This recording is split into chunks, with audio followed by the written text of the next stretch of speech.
DD Tamil நேயர்களுக்கு அன்பு வணக்கம். நாம் இன்றைய நிகழ்ச்சியில் ஆஸ்துமா பற்றிய சில ஆயுர்வேத சிகிச்சைகளை நம்ம தெரிந்து கொள்ளலாம். இன்றைய காலகட்டத்தில் பார்த்தோம்னா நம்மில் பலருக்கு ஆஸ்துமா அப்படிங்கிற சுவாச நோய் இருக்குது. இது சின்ன வயசுலேயும் ஆரம்பிக்குது, வயதானவர்களுக்கும் அதிகமாக இருக்குது, ஏன் மிடில் ஏஜ்லேயுமே இந்த பிரச்சனை அதிகமாக இருக்குது. அதற்காக அவங்க நிறைய மருந்துகள் எடுத்துக்குவாங்க, பஃப் முதலைய உறிஞ்சு மருந்துகளும் எடுத்துக்குவாங்க, எப்பொழுதும் ஒரு சோர்வுடனே இருப்பாங்க. சரி, இதோடைய அடிப்படை என்னன்னு தெரிஞ்சுக்கலாம். இந்த ஆஸ்துமா அப்படிங்கிற மூச்சிறைப்பு நோய் இருக்கும் பொழுது அவர்களுக்கு அந்த விஸ்லிங் சவுண்டோட உள்ளேருந்து நமக்கு அந்த மூச்சு காற்று வெளியேறுவதும் உள்ளே செல்வதும் நமக்கு கேட்கும். சில பேருக்கு பார்த்திங்கன்னா அந்த நெஞ்சு பொது இறுக்கமாகி மூச்சு திணறல் இருக்கும், சிலருக்கு இருமலுடன் கூடிய மூச்சு திணறல் இருக்கும். இதற்கு என்ன காரணம் அப்படின்னு பார்த்தோம்னா, பொதுவாகவே நம்ம வளிமண்டலத்தில் எக்ஸ்டர்னல் என்வைரன்மெண்ட்டில் இருக்கிற டஸ்ட் பார்ட்டிகல்ஸ் தான் அதிகமாக இருக்குது. வளர்ப்பு பிராணிகள் வச்சுருக்கவங்களுக்கு இருக்கலாம், அல்லது இண்டஸ்ட்ரியில் வேலை பார்க்குறவங்களுக்கு, அல்லது அதிகமாக பிரயாணம் செய்கிறவங்களுக்கு டஸ்ட்னால, சில காலங்களில் இந்த மகரந்த தூள்கள் நம்ம காற்றில் அதிகமாக இருக்கும் பொழுதும் இந்த மாதிரி பிரச்சனைகள்லாம் இருக்கும். இதற்கு அடுத்தபடியாக பார்த்தோம்னா நம்ம உணவு முறையும் நமக்கு ஒரு பெரிய காரணமாக இருக்குது. ஏன்னா இன்றைக்கி நம்ம சத்துக்கள் நிறைந்த உணவுகள் சொல்லிட்டு நிறைய உணவுகளை சாப்பிட்றோம், ப்ரிசர்வ்டு உணவுகளை சாப்பிட்றோம், இரவில் உணவு சாப்பிட்றோம். அப்போ செரிமான கோளாறு ஏற்பட்டு கழிவுகள் உடம்புல தங்குது. எடுத்துக்காட்டாக பார்த்தோம்னா ஃப்ரிட்ஜில் வச்ச தயிர் சாப்பிடுதல், பதப்படுத்தப்பட்ட மீன் சாப்பிடுதல், அல்லது கோழிக்கறி அல்லது முட்டை போன்ற உணவுகளை அதிகமாக எடுத்துக்கொள்ளுதல், ஐஸ்கிரீம் போன்ற உணவுகளை அதிகமாக எடுத்துக்கொள்ளுதல்.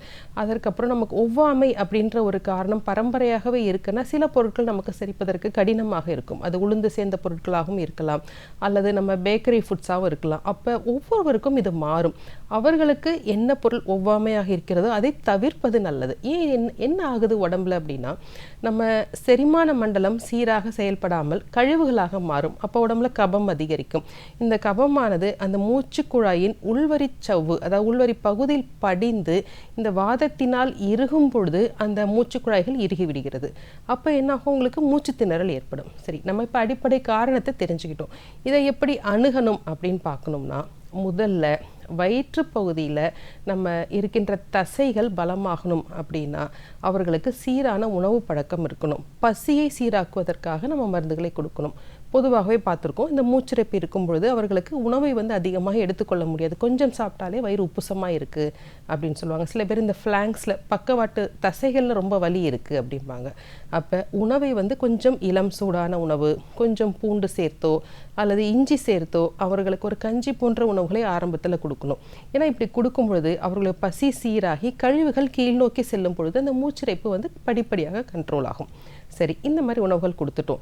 அவங்களுக்கு ஆவி பிடித்தல் நமக்கு பண்ணலாம். கொஞ்சம் போல் கற்பூர தைலத்தை நெஞ்சில் தடவி இளம் வெதுவெதுப்பான தண்ணீரில் ஆவி பிடிக்கும் பொழுது மூச்சு குழாய்கள் சுருங்கி விரிவதற்காகவும் அந்த மூச்சு குழாய்களில் அடங்கியிருக்கின்ற கபமானது இலகி வெளியேறுவதற்கு அது வசதியாக இருக்கும். இது இரண்டாவது அணுகுமுறை. அப்புறம் உங்களுக்கு உணவில் என்ன அதிகமாக எடுத்துக்கணும் அப்படின்னா, இளம் சூடான உணவுகளை தான் எப்பொழுதுமே எடுத்துக்கணும்.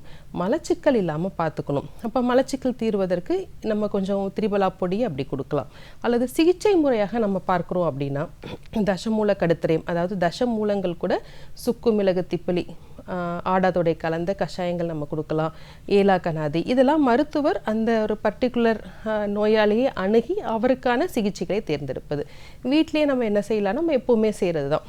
கொஞ்சம் சுக்கு மிளகு திப்பலியை பொடியாக்கி அல்லது துளசி சாறு, கற்பூரவள்ளி சாறு, இதெல்லாம் ஆரம்ப கட்டத்தில் இருக்கிற மூச்சிறைப்புக்கு ரொம்ப பயனுடையதாக இருக்கும். அல்லது நீண்ட நாட்களாக இருக்குது, கண்ட்ரோல் பண்ணவே முடியல, இரவில் தூக்கம் பாதிக்குது, எல்லா காலத்திலும் இருக்குன்னா அவர்களுக்கு கழிவு நீக்கும் சிகிச்சை தான் பண்ணணும். அதாவது வமனம் சிகிச்சை அப்படின்னு சொல்லுவோம். இப்படி ஒவ்வொருவருக்கும் தேவையான அவர்களுடைய சிம்டம்ஸ்க்கு ஏற்ற மாதிரி உணவு முறையும் வாழ்க்கை முறையும் மாற்றி நம்ம சிகிச்சை அளிக்கும் பொழுது அந்த ஆஸ்துமா அப்படிங்கிற தொடர் மூச்சிறைப்பு நோய் நமக்கு படிப்படியாக கண்ட்ரோல் ஆகும். ஒரு சில பேஷண்ட்ஸ் பார்த்தீங்கன்னா ஆங்கில மருத்துவத்தில் இருப்பாங்க. அப்போ இந்த சிகிச்சைகளை எடுத்துக்கொள்ளும் பொழுது அந்த ஆங்கில மருத்துவத்தின் அளவை நம்ம படிப்படியாக குறைச்சி அந்த முழுமையாக அதிலிருந்து விடுபடவும் முடியும். இப்படி ஒவ்வொரு நோயாளிக்கும் ஏற்றவாறு நம்ம அணுகுமுறையை நம்ம கையில் எடுத்து சிகிச்சை செய்யும் பொழுது என்னாலுமே ஆரோக்கியமாக இருக்க முடியும். சரி நேயர்களே, இன்றைக்கு ஆஸ்துமா பற்றிய சில ஆயுர்வேத குறிப்புகளை தெரிந்து கொண்டோம். வேறொரு நிகழ்ச்சியில் சந்திக்கலாம். நன்றி.